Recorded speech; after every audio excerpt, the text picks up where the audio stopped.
Bonjour tout le monde, comment allez-vous? Alors, je suis en marche au Parc La Fontaine de Montréal en ce 18 octobre 2020 et je vous présente ma deuxième capsule vidéo aujourd'hui sur transformation de vie. Sur ma chaîne YouTube Transformer votre vie que j'ai lancée récemment, que je vous invite à aller consulter et à vous abonner. Je vais lancer chaque semaine une capsule vidéo sur un thème précis qui est très axé sur ce que vivent les gens de façon à ce que puissent atteindre le bonheur, la réussite et disons, transformer notre vie dans le bon sens. Aujourd'hui, je fais une petite capsule vidéo sur la recette à savoir comment ouvrir votre cœur aux autres sans risquer de le blesser. Sans crainte de votre part de blesser votre cœur en retour. Chose qui est très difficile aujourd'hui dans ce monde rempli de tensions sociales, de tout ça. Si vous êtes dans une situation actuellement où vous hésitez à ouvrir votre cœur parce que vous avez été blessé récemment par un homme, par une femme, dans une relation amoureuse ou un travail d'équipe, peu importe, au travail, vous allez vous emmurer. Vous allez emmurer votre cœur. Est-ce que c'est la solution de vous emmurer au niveau du cœur si vous êtes blessé? Évidemment non. Vous êtes dans votre ego en ce moment si vous êtes dans cette situation-là. Alors, comment ouvrir son cœur aux autres totalement sans craindre de le blesser? Prendre conscience que vous êtes dans l'ego. Quand on est dans l'ego, on est dans l'amour propre. Et quand vous êtes dans l'amour propre, vous n'êtes pas dans l'amour pour les autres. Évidemment, vous avez besoin d'amour. Mais ce besoin d'amour-là, il faut le déprogrammer tel qu'on vous l'a montré dans la société. L'amour, ce n'est pas dans l'amour propre. L'amour, c'est de laisser aller l'autre, de penser du bien pour les autres et de souhaiter le meilleur pour l'autre, car vous allez recevoir autant de leur part en retour. Jésus a dit, donnez et vous recevrez. Donnez et vous recevrez. Frappez et on vous ouvrira. Ultimement, quelqu'un va vous ouvrir la porte après que vous ayez ouvert la vôtre. Donc, prenez conscience de votre ego. Et la meilleure façon d'ouvrir votre cœur aux autres, en totale confiance, sans crainte de le blesser, peu importe le passé que vous avez, c'est le pardon. Le pardon. C'est la clé qui est au centre de toute la matrice vous permettant une joie parfaite d'aimer les autres sans crainte que votre cœur soit blessé en retour par des remarques inappropriées, des commentaires désobligeants ou, si vous êtes en mode attente, de réactions qui vous blessent au cœur par les gens à qui vous avez ouvert votre cœur.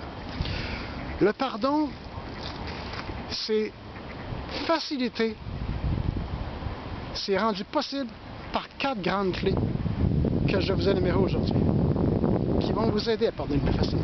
La première clé, ce sont les tares héréditaires. Qu'est-ce que c'est que les tares héréditaires? C'est tout ce que les gens ont avant vous. Vos grands-parents, vos anciens amis, les amis de vos parents, les grands-parents de vos parents et jusqu'à la source. Toutes ces personnes-là ont une place quelque part dans votre ADN, dans votre génétique. Ce qui façonne vos réactions, vos humeurs, vos états d'âme, votre personnalité, vient en grande partie des tares héréditaires de votre lignée génétique familiale. Donc, prenez conscience de ça. Et en prenant conscience de cette réalité mondiale depuis toujours, vous allez prendre les gens avec énormément plus de compassion et d'empathie. La deuxième grande clé, empathie et compassion, c'est intimement lié avec les tares héréditaires. Au lieu d'idéaliser les gens et d'être en mode attente, prenez le temps de méditer, de prier sur le fait qu'ils sont dans leur réalité de tares héréditaires, comme tout le monde. Ils portent, faites un dessin, ils portent leur sac de roches. Hein? On va souvent, dans notre quotidien, on poursuit notre combat pour réaliser notre vie, mais derrière chaque personne, il y a un sac de roches qu'on voit plus ou moins. Un sac de souffrance. On marche, on se lève à tous les jours, on lutte, on fait de notre mieux, mais on traîne tous un sac de roches. Ce sac dans lequel on trouve nos souffrances, les souffrances des autres, le passé des autres, les échecs des autres, les déceptions amoureuses des autres, les chicanes des autres dans le passé. C'est dans leur ADN. Donc, si quelqu'un vous réagit négativement, de manière blessante, après avoir donné votre amour, prenez tout de suite conscience qu'elle est blessée dans ses tares héréditaires à elle. Prenez pas ça personnel. Elle est blessée dans ses terres héréditaires à elle. À cette personne-là. Alors voilà. L'autre clé que je vais vous donner, c'est vraiment très important que vous méditiez là-dessus. Le détachement. Si vous avez mal au cœur, ou que vous hésitez à ouvrir votre cœur après une déception amoureuse, vous hésitez à retomber en amour avec quelqu'un, ou dans votre famille, ou dans vos relations au travail, peu importe. Vous avez un nœud. Vous avez un nœud au cœur. Comment on fait pour enlever ce nœud? En le détachant. C'est facile à faire. Je m'objecte à ceux qui pensent que c'est pas facile, ça se fait. Il suffit de détacher votre nœud. En détachant votre nœud, vous allez être en paix. On détache un nœud au cœur en prenant conscience de la réalité de l'autre. En prenant conscience de ses insuccès, de ses échecs, de ses déceptions, qui façonnent certainement la réaction que cette personne-là a eue envers vous au moment où vous avez été blessé par cette personne-là. Et vous dites à cette personne-là, loin de votre amour propre, vous dites votre véritable amour, l'amour pur tel qu'il doit être, qui est de dire, je te laisse aller, toi. Tu m'as fait mal, je n'oublie pas ce que tu m'as fait, mais je te pardonne et je te laisse aller. Je vais souhaiter pour toi le meilleur, je vais prier pour toi. Je me détache de cette lourdeur, de cette souffrance. Je dénoue ce nœud en me disant, je te laisse aller. Je te laisse aller car je te respecte, et aussi car je m'aime et je veux me respecter. Alors, vous libérez les deux personnes. C'est en même temps du pardon, évidemment. Mais le pardon est facilité par la prise de conscience de l'importance du détachement. Ça n'a rien à voir avec l'indifférence. Il ne faut pas mélanger les deux. Le détachement, c'est le détachement psychologique, moral, émotif. Vous laissez l'autre aller. Et vous allez prier pour cette personne-là. Et dites-vous que Dieu vous aime aussi. Hein? Dieu vous aime tel que vous êtes. Ça va vous faciliter grandement les choses dans ce combat, dans la recette pour ouvrir votre cœur aux autres sans crainte de vous blesser au cœur en retour. Intelligence émotionnelle, une autre clé. Prenez conscience de l'émotion qui vous habite au moment où vous vous sentez blessé au cœur. Pourquoi je me sens comme ça? Est-ce que la personne voulait vraiment me faire du mal? Est-ce que la personne me dit ça vraiment personnellement? Donc, prenez le temps, au moment où vous avez une petite réaction émotive forte au cœur, d'aller dans votre coin, dans le désert, méditer, dépendamment du contexte, 2, 3 minutes, 1 heure, 3 jours, et juste aller au fond de vous-même, pourquoi je me sens comme ça? Donc l'intelligence émotionnelle, c'est la capacité de discerner une bonne réaction d'une mauvaise réaction et le pourquoi de votre réaction. Il y a toutes sortes de livres sur l'intelligence émotionnelle, c'est ce qui permet de grandir véritablement. Et la gratitude, la pratique de la gratitude, au lieu de voir la réaction de l'autre envers vous qui vous a blessé, regardez toutes les beautés de l'autre en retour. Vous l'aimez certainement, mais au lieu de regarder le 1%, la chose, la petite crotte qui vous a dérangé, après vous lui redonnez votre amour, regardez toutes ces belles qualités, toutes les choses qu'elle a faites pour vous. Donc, voir les choses différemment.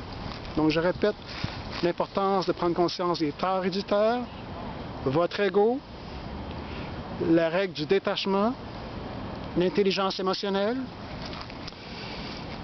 le pardon qui accorde la paix intérieure. Jésus a dit que la paix soit avec vous. Si vous appliquez tout ce que je viens de vous dire, eh bien, sa paix sera avec vous. Parce que je viens de vous dire, dans le fond, c'est le message de Jésus. Dit autrement. Et je termine en vous disant quelques paroles de la prière de Saint François d'Assise qui dit, allez voir ça sur Internet, une très belle prière, qui dit « Ô Seigneur, fais de moi un instrument de ta paix. Que je ne cherche pas tant à être aimé qu'à aimer. Que je ne cherche pas tant à être pardonné qu'à pardonner.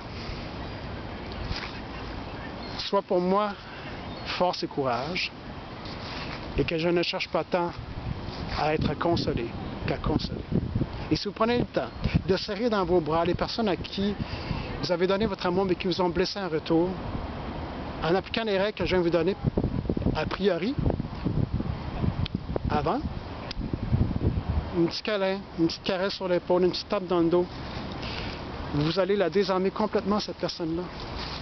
Elle va vous voir d'une manière extraordinaire le bien qu'elle va vouloir vous faire. Jésus, lorsqu'il vient dire à la pécheresse, « Je ne te condamne pas moi non plus, va et ne pêche plus », la pécheresse est totalement désarmée et elle a envie de serrer Jésus dans ses bras. Marie-Madeleine, qui a trouvé en Jésus son sauveur, même chose. Jésus lui a pardonné tous ses péchés parce que Jésus a voulu simplement lui montrer que l'amour, c'est voir l'autre dans ce qu'elle est comme personne humaine et l'accepter totalement comme elle est. Faites ça avec les autres, les accepter comme ils sont, en leur redonnant ce que je viens de vous dire, en prenant le temps de leur donner des câlins de toutes sortes de façons. Vous allez les désarmer, on va pouvoir changer ce monde vers un monde où l'amour va vraiment régner davantage. On en a vraiment urgent besoin. Partagez la vidéo et allez vous abonner sur ma chaîne YouTube. Je reviens avec un autre thème la semaine prochaine. Merci, à la prochaine.